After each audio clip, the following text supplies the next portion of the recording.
Sequoia. Welcome back to my channel.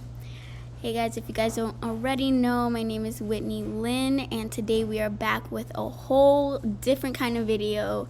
I just wanted you guys to see how a typical visit with my post-op nurse really goes down.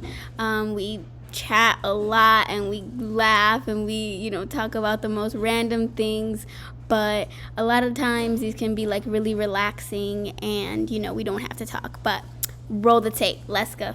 What did make you like want to do this, like out of nurse? So you were a nurse, and then like what made you say post-op? So personally, I've always been interested in like getting surgery myself. All throughout nursing school, like I was always, just looking up surgeons. I put down deposits with multiple surgeons, like way back in the day, but I never went through with the surgery. So once I really got serious about it, after I became a nurse, I wanted to treat myself, as a gift. And then I realized there's post-op care.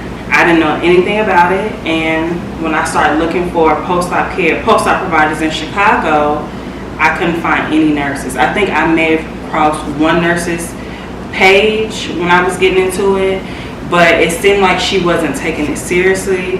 Like there was no booking site, like nothing. And then even on her Instagram page, it was just kind of like her personal page. Yeah.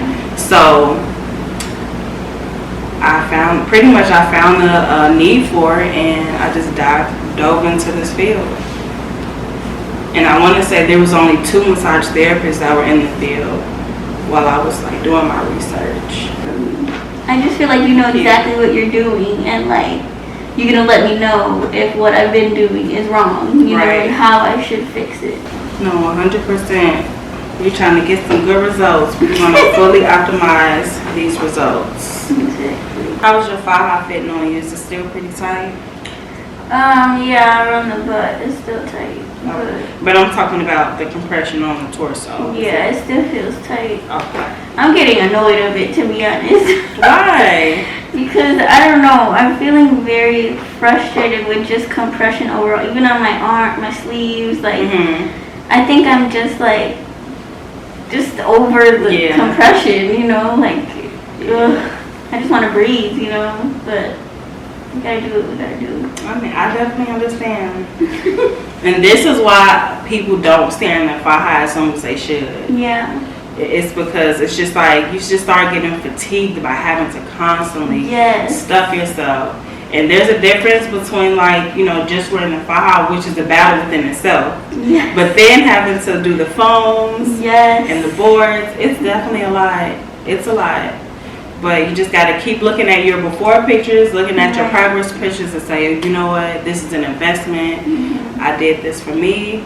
I want to fully optimize my results, and it's just something, it's a necessary evil. Well, I know that we talked about bringing one of my thigh highs in because you had some concerns about the butt area. So if you want to try one on, you can definitely try one on.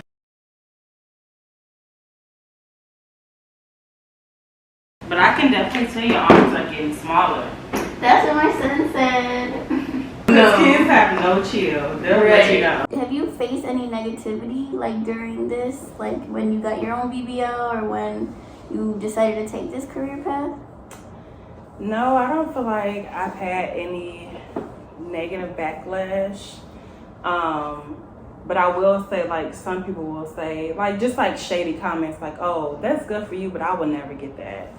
Or they were heard that one. Just really shady comments. But nothing where it was just girl, you shouldn't be doing that, Yeah, direct. Right. It was more backhanded comments. Yes. Where I'm gonna give you something, but I'm gonna take it right back. No, I would never do that. Yeah.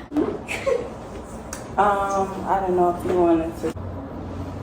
I can definitely tell your waist has gone in some too, though. Yay. I'm so glad that you knew of that technique and that you put it on me, because I had never heard of that before you told me. Never. So then after you told me about it, then I had to sit there and research, because I was like, what is she putting me into? What is she about to take me up? What are we doing, I'm gonna be a mummy walking around or something. So No, so there's two different methods. Some people do like the rock tape method, where it's like a cast around your body. We don't do that, but like can you that's move? like. Is it like stiff? Yeah, you can move, but no, it is stiff. It's like a cast. I don't think you leave it on longer than 24 hours. But I'm not too knowledgeable about that because I don't offer that service. But I do know that the KT tape, it's medical grade kinesiology tape, so I know that it does work. And a lot of women use that too when they're pregnant. Yeah. To help lift this lift the skin up. The tape was not bad. Like I did feel more snatched. Yes, I you felt feel the more compression. snatched. It's very light compression. Light, but yeah, it feels like a really good amount. And also, it's because like you knew the exact like placement. Like you knew how tight to put it. I feel like. Yeah. So that definitely helped. The only thing was there was like some itching, you know, like maybe a few days after she put it on, but really it's pretty normal during healing. So I mean, you just have to expect that. It is what it is.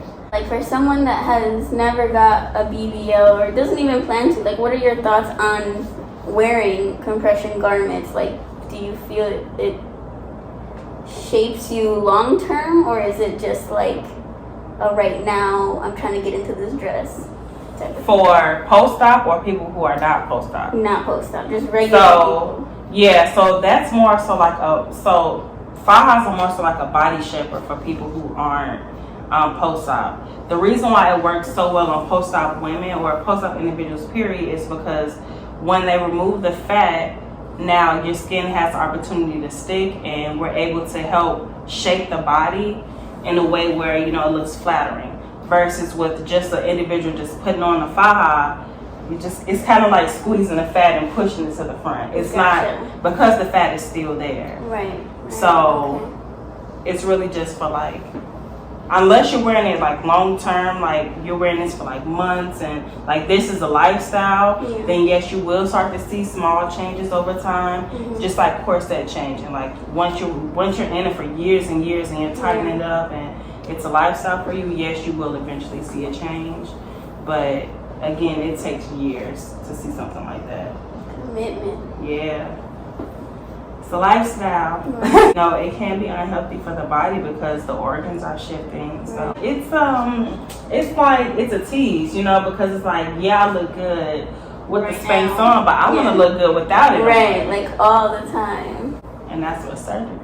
Right, because that's so true. Because like, what happens when you take it off? Then it's like you're just back to the You ever seen that meme where like they kind of like unhook the tree and the tree just kind of like bursts open? No. Oh, well. But if you find it, send it to me and I'll insert it here. So that's basically like being in a faja, especially when you're not post-op. Okay.